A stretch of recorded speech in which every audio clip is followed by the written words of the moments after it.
솔직히 우리 돈 많이 벌고 싶잖아요. 아, 미친듯이 벌고 싶다. 돈 벌려면 어떻게 해야 돼요? 경제 지식이 있어야지. 그럼 경제 지식 어디서 얻나요? 경제 기사를 읽으면 돈의 흐름이 보입니다. 경제 기사 개노잼 영상 꺼! 라고 생각하신 분들 축하드립니다. 잘 찾아오셨습니다. 경뽀부는 매일 경제 기사를 엄청 재밌고 엄청 쉽게 읽습니다. 우리 1월 1일부터 매일 읽고 있죠. 똑똑해지는 느낌 들고 있지. 마이 브레인 베리 스마트. 오케이, 오늘 기사 당장 가져와. 렛츠 두 잇. 술집보단 홈술? MG는 홈술도 안 해. 카드 결제로 본 2025년 술 소비 트렌드. 와, 요즘은 술집을 잘 안 가고 집에서 술 먹는데, 근데 또 MG는 집에서도 안 먹는데, 와, 술 소비 트렌드에 관한 기사네. 하지만 단순히 기사만 읽으면 안 됩니다. 기사를 읽고 인사이트를 얻어야지. 앞으로 투자든 사업이든 내 삶에 적용을 해봐야지. 오늘 이 기사 읽으면서 여러분 삶에 도움이 되는 인사이트들도 함께 나눠보겠습니다. 연도별 주점 가맹점 수 그래프네요.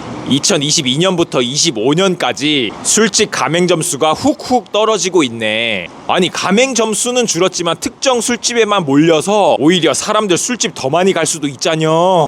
날카로웠다. 에이, 아니요. 실제 주점 소비도 훅훅 떨어지고 있구만. 근데 주류 구매량은 엇비슷하네. 자, 이 그래프 보고 나니 무슨 생각이 드나요? 사람들이 술을 별로 안 먹는구나. 그거 말고는 아무 생각이 없습니다. 자, 일단 기사 읽어볼게요. 국내 소비자들의 술집 소비 건수가 지난 2년간 20% 이상 감소했다. 잘 생각해보면 확실히 몇 년 전보다 주변에서 술을 덜 먹는 것 같긴 해. 간이 싱싱해. 대신 집에서 술을 즐기는 홈술을 위해 마트에서 주류를 구매하는 양은 늘어났다.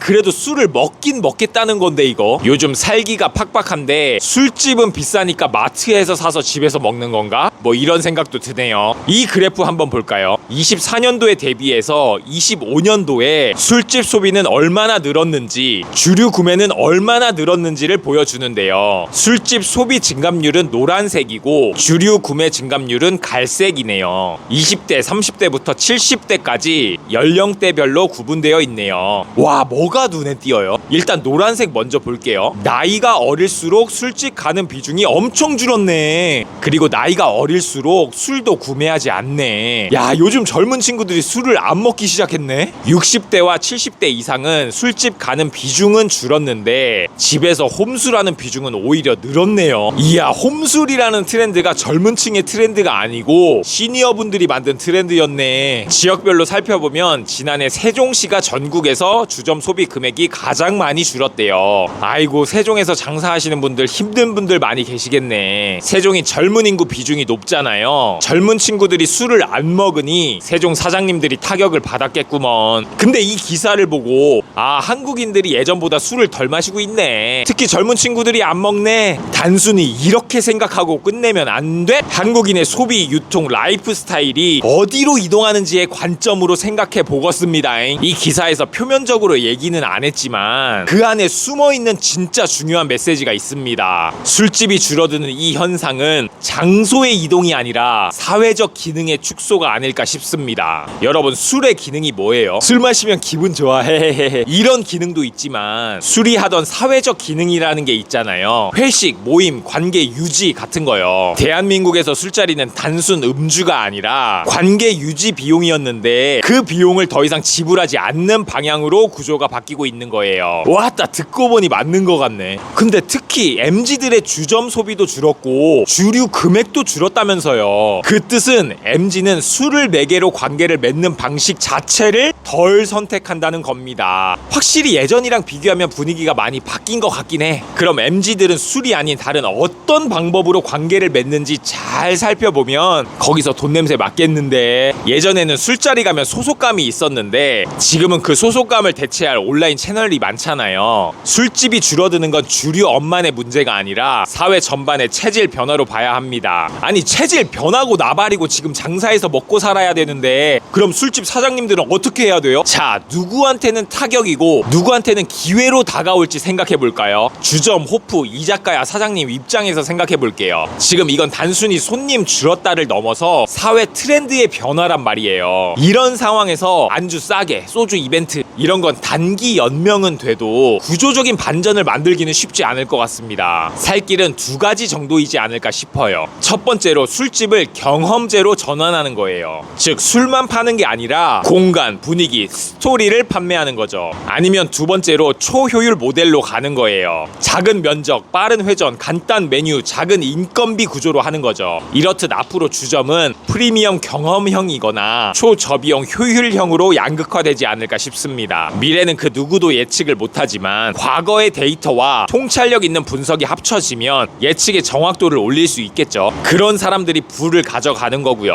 어허, 근데 저 포함 우리 소시민들은 통찰력이 있지는 않잖아요. 그럼 우리 망한 거예요? 아닙니다. 이런 기사들을 여러 질문을 던지면서 읽다 보면 자연스레 통찰력이 생길 겁니다. 자, 이번에는 마트 사장님이나 유통업계 쪽에서 생각해 볼까요? 이 사회적 흐름 속에서 어떻게 해야 살아남는 것이요? 술을 파는 게 아니라 저녁을 설계하는 쪽이 승자가 되지 않을까 싶습니다. 마트 주류 판매량이 소폭 증가했다는 건 집에서 마시는 술이 늘었다기보다 집에서 보내는 저녁을 구성하는 소비가 늘었다라고 볼 수 있거든요. 그래서 마트 입장에서는 주류 코너 확장보다는 저녁의 완성도를 올리는 설계가 더 큰 기회가 있지 않을까 싶습니다. 오늘 기사를 보고 대부분의 사람들은 단순히 요즘 애들 술 안 마신다네? 에서 생각이 멈출 겁니다. 하지만 그럼 그 빈 시간과 돈은 어디로 흐를까? 이걸 고민하는 순간 여러분은 이미 상위 1%의 투자자, 사업가의 눈을 갖게 된 겁니다. 세상은 변합니다. 하지만 그 변화 속에서도 누군가는 반드시 돈을 법니다. 술잔이 비어가는 자리에 무엇이 새로 채워질지 바로 그 돈 냄새를 맡는 연습 우리 내일 또 할 거야. 경북부는 여러분의 발전을 응원하겠습니다. 오늘도 경제기사 뿌셔